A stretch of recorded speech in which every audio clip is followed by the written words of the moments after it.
എൻ്റെ സഹോദരി, നിങ്ങൾ ശ്രദ്ധയോടെ കേൾക്കുവിൻ. ഏശയ്യായുടെ പുസ്തകത്തിനുള്ള വായന 38 അധ്യായം 1 മുതൽ 6 വരെയും 21 മുതൽ 22 വരെയും 7 മുതൽ 8 വരെയുമുള്ള വാക്യങ്ങൾ. ആ ദിവസങ്ങളിൽ ഹെസക്കിയാ രോഗിയാവുകയും മരണത്തോട് അടുക്കുകയും ചെയ്തു. ആമോസിൻ്റെ പുത്രനായ ഏശയ്യാ പ്രവാചകൻ അവനെ സമീപിച്ചു പറഞ്ഞു, കർത്താവ് അരുളിച്ചെയ്യുന്നു, നിന്റെ ഭവനം ക്രമപ്പെടുത്തുക, എന്തെന്നാൽ നീ മരിക്കും, സുഖം പ്രാപിക്കുകയില്ല. ഹെസക്കിയാ ചുമരിൻ്റെ നേരെ തിരിഞ്ഞ് കർത്താവിനോട് പ്രാർത്ഥിച്ചു, കർത്താവേ, ഞാൻ വിശ്വസ്തയോടും പൂർണ്ണ ഹൃദയത്തോടും കൂടെ അങ്ങയുടെ മുമ്പിൽ വ്യാപരിച്ചുവെന്നും അങ്ങേക്ക് പ്രീതികരമായത് എപ്പോഴും അനുവർത്തിച്ചുവെന്നും അങ്ങ് ഇപ്പോൾ അനുസ്മരിക്കണമേ. അനന്തരം ഹെസക്കിയാ വേദനയോടെ കരഞ്ഞു.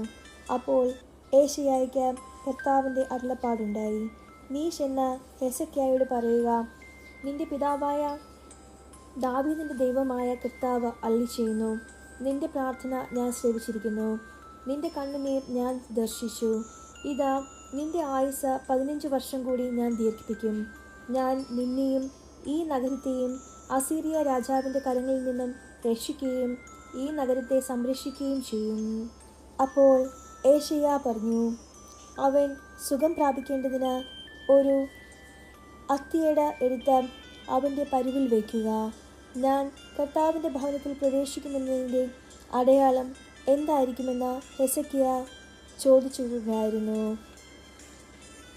കർത്താവിൻ്റെ ഈ വാഗ്ദാനം നിവൃത്തിയാകുമെന്നതിന് അവിടുന്ന് നൽകുന്ന അടയാളം ഇതാണ്.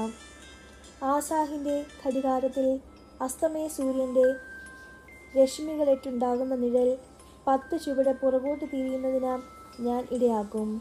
അങ്ങനെ ഘടികാരത്തിൽ നിഴൽ 10 ചുവട് പുറകോട്ട് മാറി. ദൈവമായ കർത്താവിന് സ്തുതി. എൻ്റെ സഹോദരി, നിങ്ങൾ ശ്രദ്ധയോടെ കേൾക്കുവിൻ. വിശുദ്ധ മത്തായി അറിയിച്ച നമ്മുടെ കർത്താവ് മിശിഹായുടെ പരിശുദ്ധ വിശേഷം 12 അധ്യായം 1 മുതൽ 8 വരെയുള്ള വാക്യങ്ങൾ. അക്കാലത്ത് ഒരു സാപത്തിൽ യേശു ഗോതമ്പ് വയലിലൂടെ കടന്നു പോവുകയായിരുന്നു.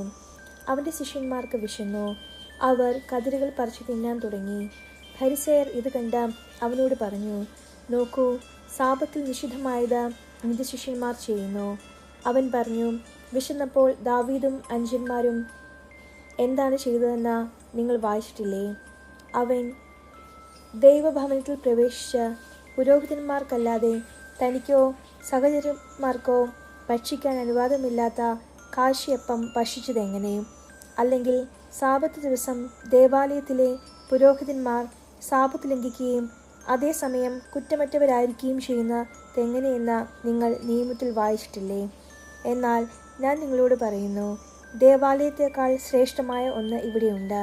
ബലിയല്ല, കരുണയാണ് ഞാൻ ആഗ്രഹിക്കുന്നത് എന്നതിൻ്റെ അർത്ഥം മനസ്സിലാക്കിയിരുന്നെങ്കിൽ നിങ്ങൾ നിരപരാധരെ കുറ്റം വിധിക്കുമായിരുന്നില്ല. എന്തെന്നാൽ മനുഷ്യപുത്രൻ സാപത്തിൻ്റെയും കർത്താവാണ്. നമ്മുടെ കർത്താവായ മിശിഹായ്ക്ക് സ്തുതി.